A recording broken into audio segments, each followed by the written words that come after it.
courage can build a house strong enough to survive rejection, and then, stone by stone, turn that house into a prison. At first, the walls are necessary.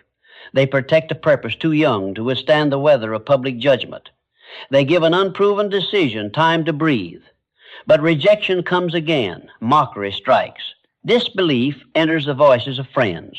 And the builder, determined never to be wounded twice, seals every door and covers every window.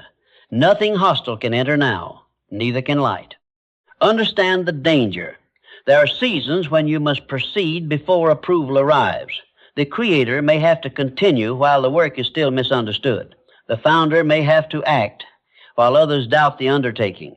The career changer may have to endure fear and ridicule before the new path bears evidence. The unconventional thinker may see a possibility no committee is prepared to recognize. Unsupported action is not automatically foolish, but neither is it automatically wise. The ability to stand alone is power. The inability to hear anyone else is captivity. Repeated rejection can corrupt courage by teaching you to worship resistance itself. You begin by refusing to surrender your purpose. You end by refusing to examine it. Soon every warning looks like cowardice, every question feels like control, and every disagreement becomes proof that you must be right. That is not conviction. That is injury wearing the uniform of strength. There are three conditions you must distinguish. The dependent person requires permission before acting. The hardened person treats correction as betrayal. The grounded person acts without permission, yet remains answerable to truth. One surrenders authority. One worships authority over others. One governs the self. Your conviction must therefore become a sound inner house. It needs a foundation of examined purpose, or it will shift beneath pressure. It needs walls, or every passing opinion will invade it. It needs windows, or you will mistake darkness for certainty. It needs a gate through which serious criticism may be tested. And it needs a counsel room where qualified voices may speak without seizing command. Remove the foundation, and you become unstable. Remove the walls, and you become dependent. Remove the windows and gate, and you become isolated. Remove the counsel room, and your blind spots become rulers. Before this journey is complete, you will possess a disciplined system for deciding what to ignore, what to observe, what to investigate, whom to trust, when to persist, when to adapt, when to stop, and how to remain connected without demanding agreement. You will not bow to every voice. You will not become deaf to every voice. You will learn to stand firm, keep the gate open, and answer to truth. But first, you must face the wound beneath the wall. What happens inside you at the precise instant another person's disbelief strikes? The disbelief does not strike your plan first. It strikes the place where you have hidden your worth. Picture the moment. You present an idea at work, and someone dismisses it before examining it. You announce a career change at dinner, and laughter moves around the table. You reveal an unfinished creation, still fragile and becoming, and another person judges it as though its first form were its final form. The words arrive in seconds. Their effect may govern you for years. First comes hurt. Then anger rises to protect the hurt. Anger demands certainty, because certainty feels safer than exposure. Soon you are no longer asking whether the criticism contains truth. You are rejecting it because it came through opposition. The gate has not been guarded. It has been sealed by pain. Hear this clearly. Rebellion can be another form of dependence. If disbelief makes you abandon your course, the doubter governs you. If disbelief makes you continue merely to defeat the doubter still governs you. Obedience and reflexive opposition appear different, yet both surrender command. One says, I will stop because you doubt me.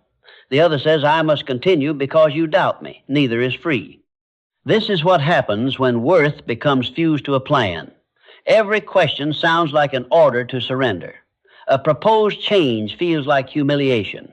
A correction feels like defeat. Stopping one method feels like confessing that every insult was justified. But your decision is not your identity. Your purpose is not identical to your current plan. Your plan is not identical to your next experiment. A method may fail, without making you a failure.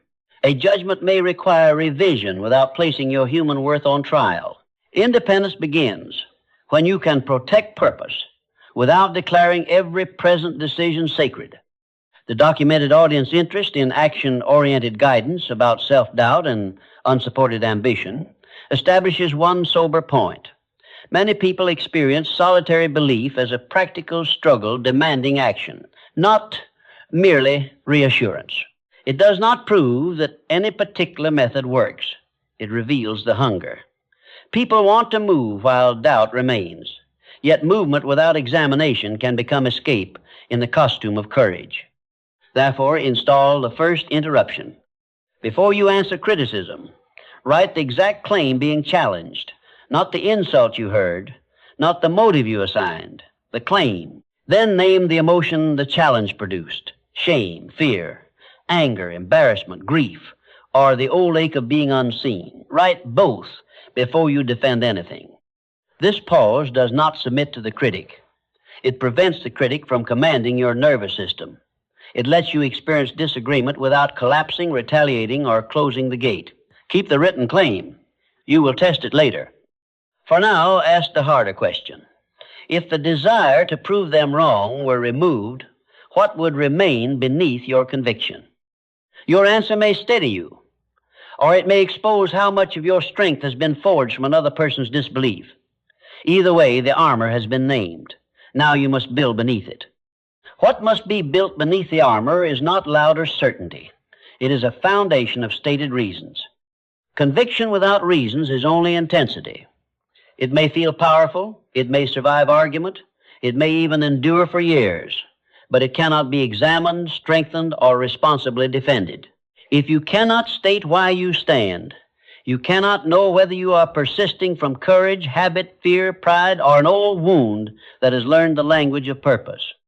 Now place your conviction on one page. Call this your charter. First, write the purpose. What good are you trying to create, protect, restore, or pursue?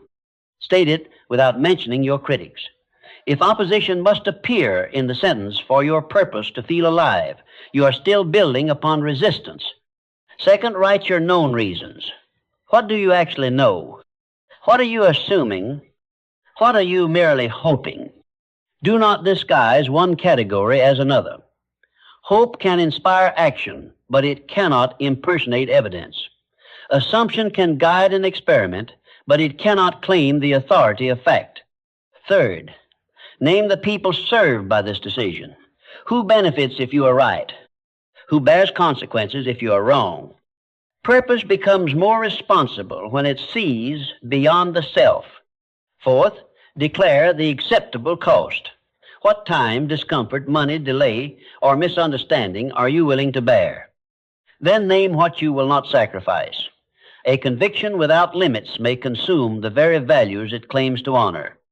Fifth, record your present uncertainties. Write them plainly. Concealed uncertainty becomes anxiety. Acknowledged uncertainty becomes a question that can be tested. You do not weaken conviction by admitting what remains unknown. You prevent imagination from ruling in the absence of knowledge. 6, choose the next measurable action and give it a near date. Not another speech rehearsed in solitude. Not another promise to begin when confidence becomes complete. Choose an action that brings your belief into contact with reality, because reality must be permitted to answer. Finally, write the conditions that would justify revision. What result would make you investigate again? What repeated outcome would challenge your present conclusion? What new information would require a different route? Set these conditions before pride is threatened, and distinguish the 3 layers of your commitment. There is the enduring value you mean to serve. There is the destination you have chosen. There is the current route by which you intend to reach it. These are not one thing. A criticism may reject your value, question your destination, or expose a weakness in your route. Until you know which layer is being challenged, you cannot answer with discipline. You may preserve the value while changing the destination. You may preserve the destination while abandoning the route. Revision is not always retreat. Persistence is not always fidelity. Read your charter aloud and complete the first clause of your creed. I stand firm because my purpose has been examined, not because opposition exists. Keep the charter. Keep its uncertainties, its review conditions, and its dated action. They will become your reference when emotion rises again. Now retrieve the claim you recorded earlier. You have built the foundation. The next question is whether that outside voice deserves passage through the gate. A wall protects what must not be surrendered. A gate decides what deserves entry. An unguarded opening permits every opinion to invade. A sealed barrier refuses even the evidence that could prevent ruin. Neither is self-command. Here's the second governing principle. A boundary decides what enters. Hardness declares that nothing can enter. Place the recorded criticism beside your charter. Remove the insult, the flattery, the raised voice, and the history surrounding it. Then send the criticism through 4 questions in order. First, what is the specific claim? If it cannot be stated clearly, there is nothing yet to examine. You will never succeed is not analysis. This part repeatedly confuses the people it is meant to serve as a claim. Second, what evidence or direct observation supports it? Ask what was seen, measured, encountered, or documented. Suspicion may begin an inquiry, but it cannot complete one. A feeling presented as certainty must not be granted the authority of proof. Third, what relevant competence or proximity does the speaker possess? Does this person understand the work? Have they observed the consequences? Do they know the conditions involved? Expertise is not infallibility, and closeness is not wisdom, but both can increase the weight of a warning. A stranger offering contempt without knowledge deserves little influence. A practiced reviewer identifying a precise weakness deserves attention.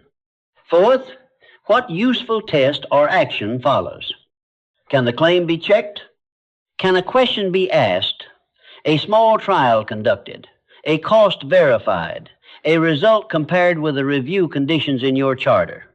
Criticism that produces no test may still reveal emotion, but it does not yet direct action. Now classify what remains. Discard unsupported noise. Do not carry it, answer it, or build your identity against it. Hold an uncertain warning for observation. Record it without obeying it. Watch for repetition. Let subsequent events increase or decrease its weight. Investigate a supported and consequential claim. Repeated confusion among those receiving what you offer may expose a failure of communication. A documented financial limit may require another route. A skilled examination of your work may uncover a defect enthusiasm concealed. Serious claims deserve serious examination, especially when the possible cost reaches beyond your pride. And submit praise to the same gate. Agreement is not evidence merely because it comforts you. The admirer who confirms every hope may mislead you as surely as the opponent who condemns every attempt. If your standards reject criticism because it hurts, but welcome praise because it soothes, judgment is not keeping the gate. Appetite is. You owe no voice, automatic obedience, but you owe a serious claim, an honest examination. Answer substance before tone whenever substance can be isolated. This does not require you to accept mockery, intimidation, or coercion. End the abusive exchange. Protect the boundary. Yet if a valid concern remains after the mistreatment is removed, examine it. Rejecting harm does not require rejecting reality. Add the second clause to your creed. I keep the gate open, and I appoint judgment as its keeper. But the hardest test now approaches.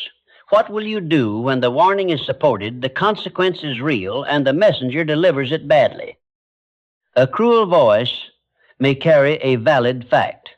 A loving voice may carry sincere fear, inherited error, or misinformation. Hostility does not make a statement false, and affection does not make it true. Empty praise may arrive gently. Constructive candor may arrive without comfort. Therefore, do not judge truth by the temperature of the voice that delivers it. Every difficult exchange contains 3 separate matters: the claim being made, the manner in which it is delivered, and the relationship that must be answered. Confuse them, and emotion will issue one verdict over all three. Separate them, and judgment can govern each one. The claim asks, is this accurate, supported, consequential, and testable? The manner asks, was I addressed with honesty and respect, or with contempt, humiliation, intimidation, and coercion? The relationship asks, what response, boundary, distance, repair, or future access is appropriate between us? These questions may produce different answers. A claim may deserve investigation, while the conduct deserves refusal. The relationship may deserve preservation, limitation, or temporary distance. Examining the claim does not pardon degradation. Condemning degradation does not disprove the claim.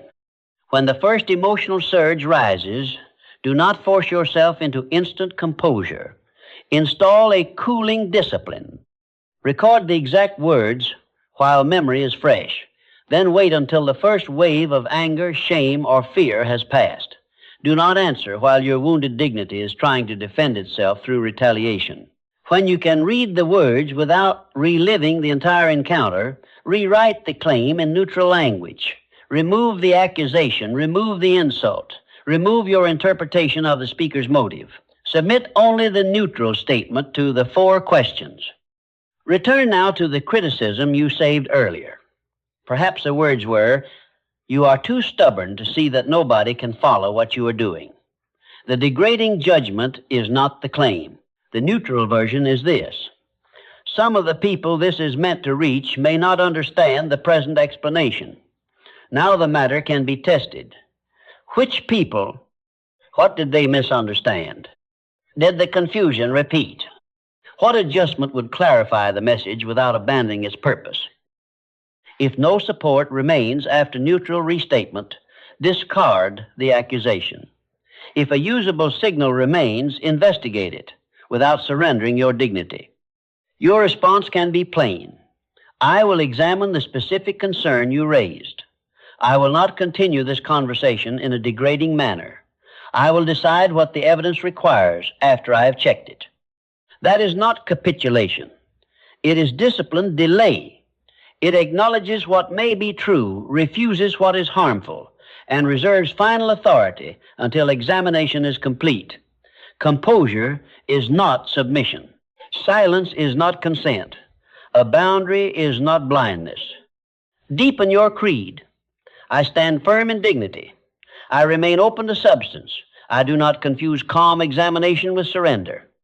You are now able to receive truth without making yourself available for abuse. But isolated encounters should not determine whose voice reaches you. The next question is deliberate. Whom will you invite into the counsel room before conflict chooses your advisors for you? Standing alone in decision does not require thinking alone in preparation. The counsel room exists because independence is not omniscience. You may retain final authority and still admit that another person can see an angle hidden from where you stand. But build a council, not a court. A court is assembled to pronounce approval or condemnation. It places your identity on trial and reduces a living decision to a verdict, wise or foolish, worthy or unworthy, accepted or rejected. A counsel serves another purpose. It does not decide whether you deserve to proceed. It illuminates conditions, consequences, weaknesses, and possibilities that one mind cannot see alone. Wise counsel lends you sight, not sovereignty. Admission must be earned through 4 qualifications. First, the advisor must possess relevant experience or meaningful proximity to the matter. Second, this person must have demonstrated honesty, especially when truth was inconvenient. Third, the advisor must be free to disagree without fearing your anger or needing your favor. Fourth, goodwill must remain even when you choose a different course. Beware the person whose care becomes punishment when control is denied. Do not confuse numbers with wisdom. You need variety of function, not a crowd. One advisor may understand the quality of the work itself. Another may recognize practical exposure, obligations, and costs. Another may know your recurring blind spots, the places where urgency, pride, fear, or enthusiasm repeatedly distort your judgment. 3 distinct forms of sight are more useful than 10 voices repeating the same assumption.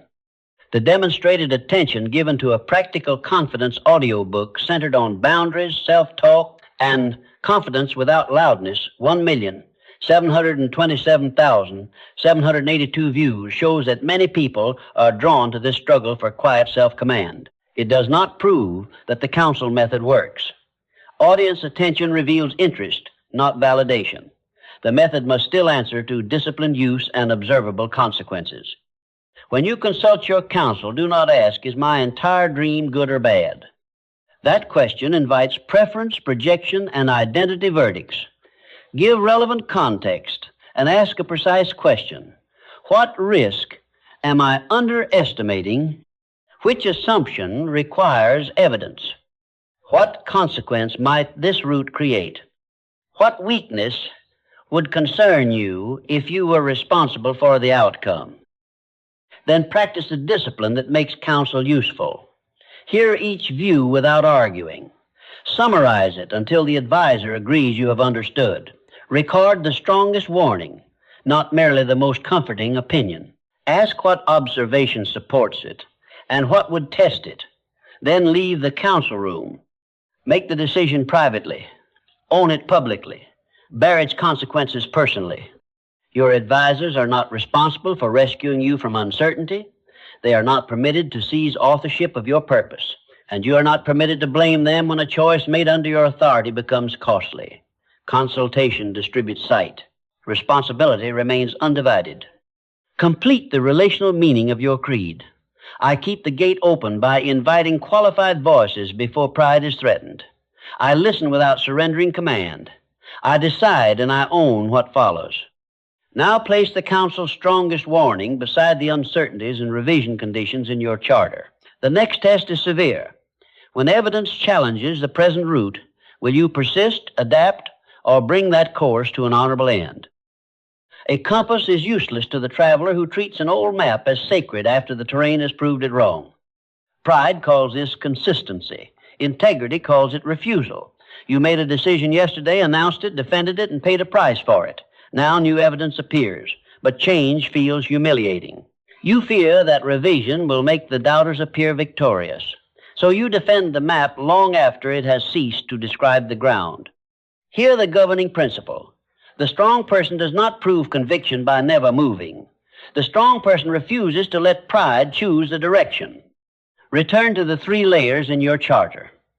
The value is the good you intend to serve. The destination is the outcome you chose. The route is the present means of reaching it. These layers may require different loyalties. A route may fail while the destination remains worthy. A destination may become impossible or harmful while the deeper value still deserves service. To preserve the purpose, you may have to release the form in which you first imagined it. Now conduct the review you scheduled before emotion had reason to interfere. Place the counsel's strongest warning beside the results of your measurable action. Then answer 5 questions in writing. What result did I expect? What actually occurred? What new information appeared? Which assumption failed? What is the smallest responsible change now required? Do not ask whether changing will embarrass you. Do not ask whether persisting will impress anyone. Ask what present knowledge demands of present responsibility. Your review permits 3 legitimate decisions.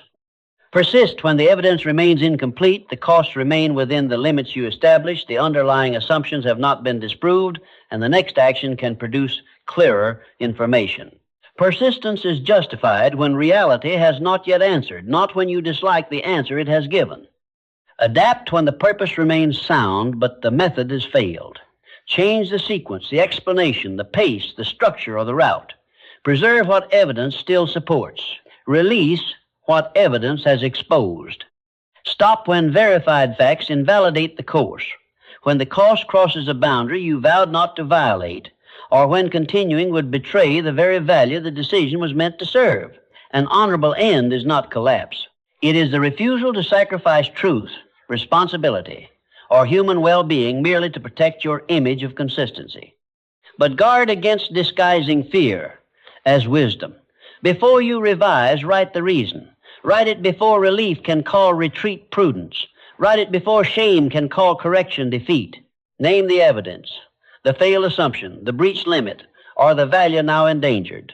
If you cannot state the reason clearly, investigate further before moving. Then own the earlier decision without condemning yourself for not possessing knowledge that arrived later. You chose with what you knew then. You must choose again with what you know now. Accountability does not demand self-punishment. It demands an honest response to reality. Complete the creed. I answer to truth, even when truth requires movement. Persist without vanity. Adapt without shame. Stop without surrendering your worth. Then carry the reaffirmed or revised decision to those affected by it. The next discipline is relational. Can you remain close to people who do not share your conclusion, communicate without demanding approval, and keep affection from becoming another instrument of control? The reviewed decision must now leave the privacy of your own judgment and enter the lives it touches. Here, many people lose what they fought to preserve. They refuse permission, then begin demanding approval.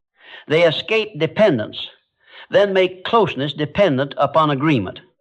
You do not preserve conviction by making love conditional on agreement. Another person may not understand your mission and may still remain connected to you. They may question your conclusion and still respect your authority to choose. Understanding, approval, support, and affection are not one possession to be granted or withheld together. Ask for what is realistically available. Approval means I believe this is right.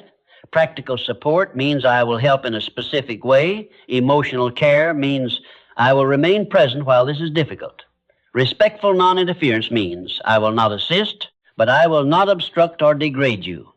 Do not coerce the first when the relationship can honestly offer the third or fourth. A limited form of connection may still be genuine. When the decision affects someone, speak with order. State the decision plainly.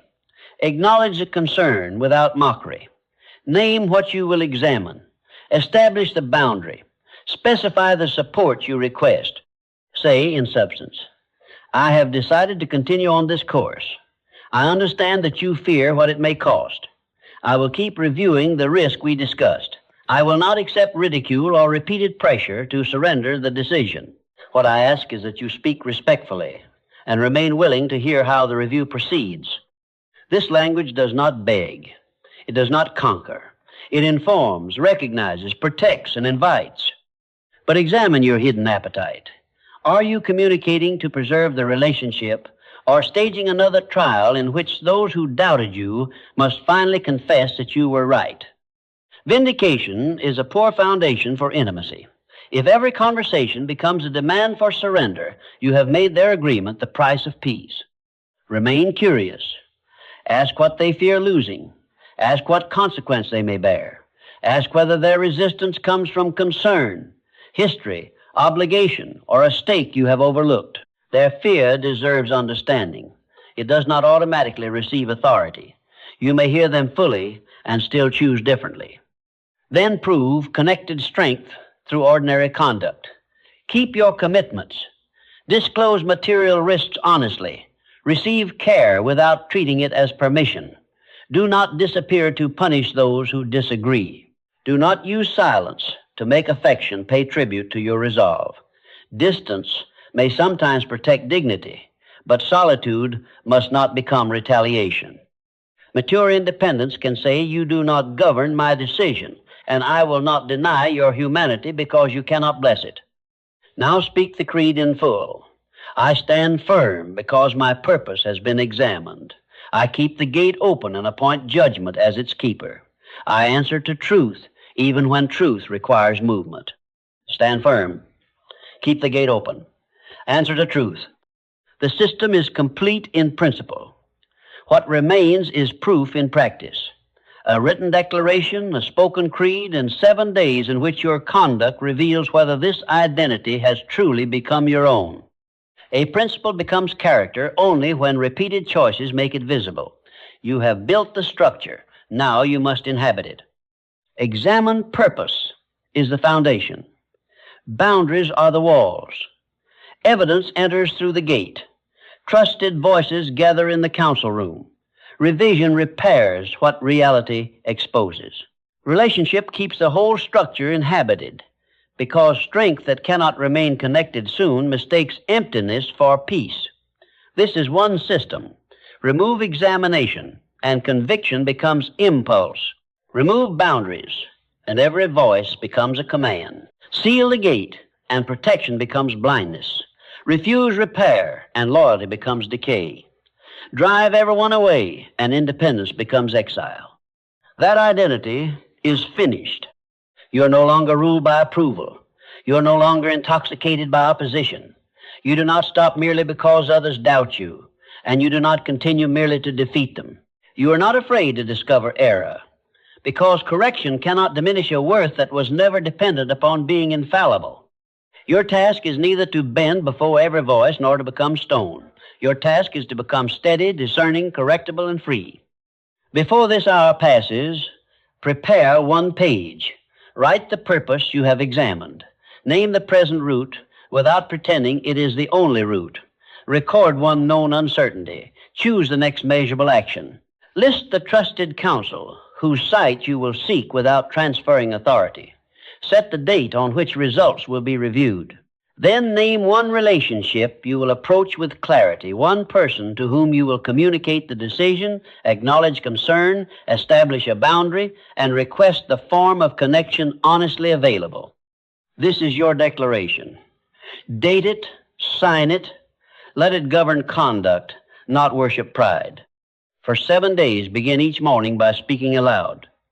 I stand firm because my purpose has been examined. I keep the gate open and appoint judgment as its keeper. I answer to truth even when truth requires movement. Each evening, record one moment when defensiveness appeared. What was threatened? Purpose, pride, belonging, or the old injury fused to identity. Whenever criticism arrives, apply the 4 questions. What is the specific claim? What supports it? What competence or proximity gives it weight? What useful test follows? Discard noise. Observe uncertainty. Investigate substance. On the 7th evening, do not audit how powerful you felt. Audit what you did. Name one boundary kept, one claim honestly examined, one useful counsel received, one action completed, and any correction the evidence earned. If no correction was warranted, persist without vanity. If change was required, adapt without shame. If an ending became necessary, close the course without closing your heart. Then the unanswered questions are answered by conduct. Noise is filtered. Evidence is examined. Counsel is chosen. Revision is honorable. Connection is maintained. Permission is unnecessary. Yet truth remains welcome. Cross the threshold now. Stand firm. Keep the gate open. Answer to truth. Let your life become a strong house, inhabited, repairable, and open to light.